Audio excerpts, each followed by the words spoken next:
Hello guys, re-bienvenue sur ma chaîne YouTube La Première Place pour parler de développement personnel, bien-être et remise en forme.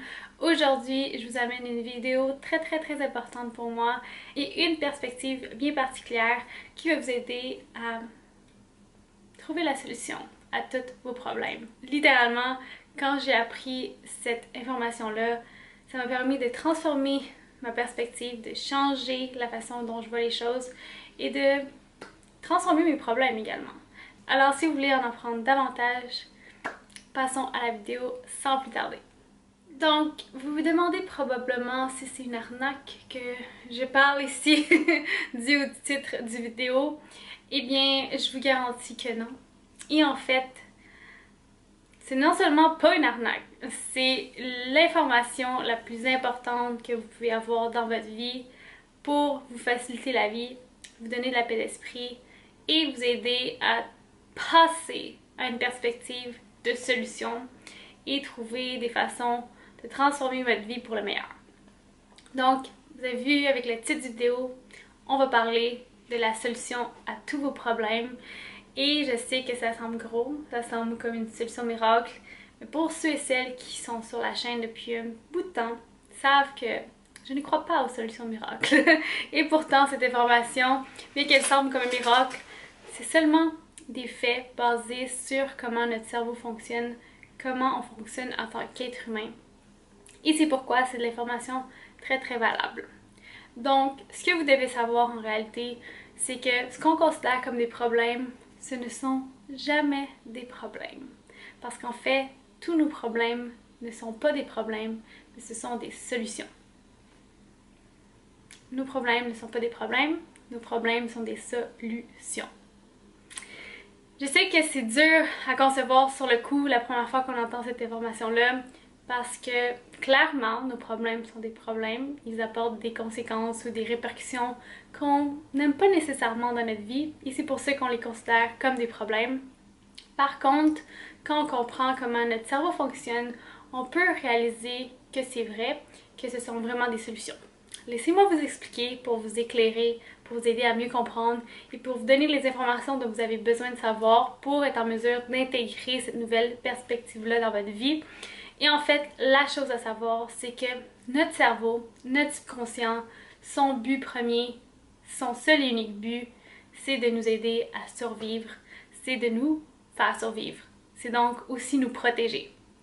Je sais, la notion de survie en 2020, presque 2021, c'est pas la même notion que dans le temps quand on était des hommes de caverne et qu'on pouvait se faire attaquer par des animaux sauvages, qu'on n'avait pas nécessairement la facilité à trouver de la nourriture ou une place sécuritaire où rester. Tout a changé. Par contre, nos mécanismes de défense sont encore très basés sur ces temps-là.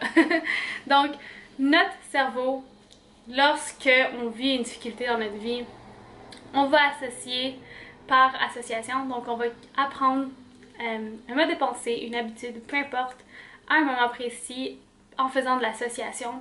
Et à chaque fois qu'on intègre une habitude, un mode de pensée, une façon d'être de façon automatique, c'est toujours pour notre bien. Parce que peu importe quand est-ce que cette habitude, cette pensée-là ou cette croyance-là a été automatisée dans notre cerveau, cette façon d'être-là a toujours été pour notre plus grand bien et c'est la raison pourquoi notre cerveau l'a installé comme automatisme. Notre subconscient est subjectif, donc bien que des fois nos croyances, nos façons d'être ou nos façons de faire fassent pas nécessairement de sens parce qu'elles peuvent être limitantes pour nous, au moment où tout ça a été intégré et automatisé, ça faisait du sens pour notre subconscient, pour nous faire sentir mieux, pour nous aider à nous protéger, pour nous aider à survivre. Donc, quand on comprend ça, on peut se défaire de la pression de nos problèmes, se défaire de la critique de nos problèmes et de voir que nos problèmes, en fait, ont toujours été une solution pour quelque chose. Donc, laissez-moi vous donner un exemple concret pour faciliter le tout. On va utiliser, par exemple, une habitude limitante qui est très populaire et que les gens savent que ça peut avoir des effets nocifs sur la santé, et c'est la cigarette. Donc, plusieurs personnes vont fumer la cigarette et savent que ça peut avoir des effets néfastes sur leur santé, sur plusieurs autres choses. Par contre, certaines personnes vont continuer à le faire de toute façon. Et c'est là qu'on comprend que notre cerveau est subjectif. Parce que ces personnes-là peuvent avoir tous les faits possibles de pourquoi ce n'est pas bon de fumer et vont continuer à le faire malgré s'ils essayent d'arrêter. Et souvent ce qui arrive, c'est que et pourquoi il y a autant de résistance à changer, c'est exactement pour ça qu'on continue à vivre nos problèmes avec plus de problèmes, c'est qu'on les considère comme des problèmes. Donc déjà là, notre façon d'agir par rapport à eux sont plutôt limitantes, sont plutôt restreintes. Parce que si on voit la cigarette comme une solution pour quelque chose, on peut comprendre et amener plus de compassion au processus du pourquoi on peut changer cette habitude-là vers quelque chose qui est plus bénéfique sans nécessairement avoir le jugement critique, l'intensité, la pression qu'on se donne quand on essaie d'intégrer un nouveau changement ou de défaire une habitude qu'on aime moins. Donc, pour ce qui est de la cigarette, très souvent, la solution de fumer de la cigarette va être très subtile, mais parfois, par exemple, une personne a appris à fumer la cigarette et à travers le temps, elle a appris à utiliser la cigarette comme une pause et comme une façon de séparer sa journée. Donc, inconsciemment, le subconscient a associé la cigarette à une pause qui équivaut à un moment de relaxation, à un moment de release, à un moment de on arrête de faire ou de se stresser par rapport au travail et on prend une pause pour arrêter, pour relaxer. Donc, à travers le temps, la cigarette est devenue la solution pour quelqu'un quand il devient trop stressé ou quand il a besoin de fragmenter sa journée pour avoir plus d'ordre dans ses pensées. C'est pourquoi certaines personnes vont continuer à crave la cigarette, à avoir la difficulté à arrêter la cigarette, malgré le fait qu'elles sachent que c'est pas bon pour leur santé. Parce que la solution derrière tout ça, c'est de les aider à relaxer à certains moments de leur journée et à créer de l'ordre dans leur journée pour avoir une certaine séparation. Et vous remarquerez, si vous connaissez des gens qui fument la cigarette dans votre vie, ou même si vous fumez la cigarette, c'est souvent au même moment de la journée ou dans les mêmes moments de votre routine que ça va se dérouler. Et c'est des choses qu'on pense pas nécessairement parce que c'est devenu automatique.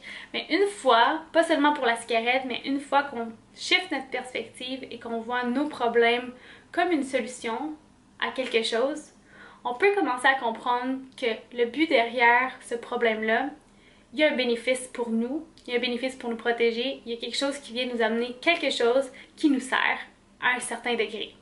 Et quand on comprend ça, de là, on peut comprendre que sans nécessairement enlever complètement l'habitude et se forcer à pousser le changement, on peut trouver des façons d'intégrer des solutions similaires qui vont avoir le même effet au bout du compte, qui vont nous aider à calmer notre subconscient, à supporter notre subconscient pour pas s'auto-saboter. Parce que ce qui arrive très souvent quand, par exemple, pour ma part, ma chaîne, vous le savez, est basée sur la remise en forme et sur toute mon histoire, comment j'ai été en mesure de me remettre en forme. Toutes les fois que j'ai essayé d'intégrer une diète intense et que j'ai poussé à intégrer ça comme changement, très souvent, ça crée de la résistance et j'avais extrêmement de pression, ce qui m'amenait à, oui, me priver de toutes les affaires que la diète me disait de ne pas manger pendant un certain nombre de temps, mais à un certain moment donné, la résistance était tellement forte que je craquais. Et je finissais par manger beaucoup de choses en très peu de temps. Donc, quand on se crée cette pression-là, on finit toujours par s'auto-saboter parce que ce but-là, la solution du problème lui-même, est beaucoup plus profonde que ce qui apparaît devant nous. Donc, quand on prend le temps de voir nos problèmes et quand on se pose la question à quoi ce problème-là nous sert, quel est son bénéfice ou quelle est la solution pour cette chose-là. Par exemple, si on procrastine et qu'au lieu de se sentir mal de procrastiner, de se demander pourquoi on est comme ça, pourquoi c'est difficile pour nous, au lieu de se poser des questions comme ça qui créent encore plus de jugement ou de critique, si on regarde la procrastination comme une solution pour quelque chose, on peut commencer à poser les bonnes questions et se dire « Ok, je sais que dans cette sphère-là de ma vie, j'écris beaucoup, où il y a beaucoup de procrastination, où j'ai de la difficulté à mettre les choses en place, à avancer. Alors, la procrastination, je veux comprendre, c'est une solution pourquoi. À quoi la procrastination me sert plus profondément, à quoi ça me sert, quel bénéfice ça m'apporte à un certain degré. Et de là, on peut avoir plus de clarté pour comprendre pourquoi on fait ce qu'on fait, au lieu de se sentir mal de pourquoi on le fait. Bref, je sais, c'est un concept qui est probablement nouveau pour vous. Le moment que j'ai appris ça et que j'ai shifté ma perspective par rapport à ça, ça m'a pris un petit certain temps d'intégration pour vraiment voir ça clairement. Mais je suis sûre qu'à travers la vidéo, il y a plusieurs cloches qui sont allumées pour vous à travers ce que j'ai dit. Alors, il y a aussi une partie de nous qui doit être honnête et prendre le courage de voir ces problèmes comme des solutions. Parce que des fois, voir ces problèmes comme des problèmes, ça nous garde dans notre zone de confort et ça nous enlève une certaine responsabilité à faire les choses différemment.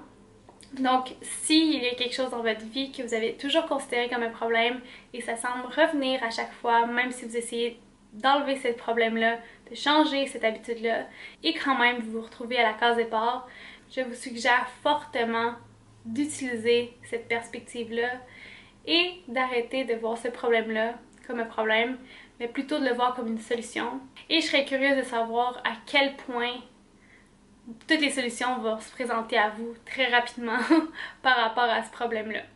J'espère que vous avez apprécié ce genre de vidéo. Laissez-moi le savoir dans les commentaires. Et entre-temps, je vous suggère fortement d'aller écouter les autres vidéos sur cette chaîne pour en apprendre plus sur le mindset, la remise en forme et le bien-être. Et sur ce, on se voit bientôt. Bye!